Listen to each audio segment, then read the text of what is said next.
una stanza proprio per conto loro. Un grazie particolare a voi che siete intervenuti. Le società come al solito sono superiori alla metà degli iscritti, è un numero che ormai si tramanda di anno in anno. Cerco di essere veloce anche se, come voi ben sapete, quando inizio a parlare ne avrei tante da dire che sicuramente il pomeriggio sarebbe poco.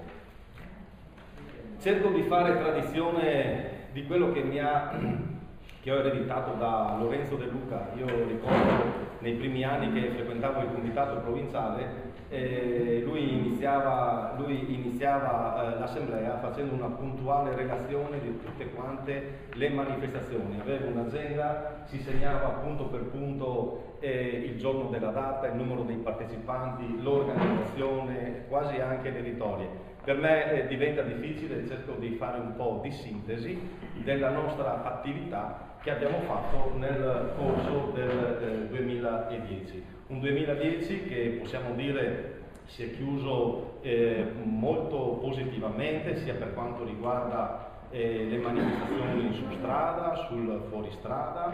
Abbiamo l'onore di avere anche 2 randonnée e quest'anno ci sono state tantissime pedalate ecologiche e questo ne vado fiero perché c'è un coinvolgimento, cioè le società coinvolgono anche la cittadinanza, la collettività che normalmente non usa la bicicletta solamente per scopo agonistico o un ciclo turistico spinto, bensì si adoperano anche per il proprio comune. Questo è un lato positivo in quanto date immagine di presenza della vostra società all'interno del paese.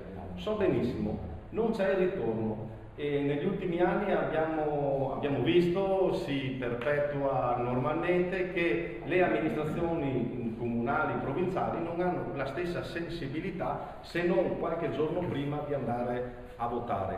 Quando abbiamo votato siamo dimenticati. Comunque il nostro è un'opera di volontariato, la nostra è un'opera di valorizzazione del territorio, di propagandare la nostra disciplina sportiva, che poi alla fine, se ben fatta, si traduce anche in salute, perché lo sport fa bene a tutti.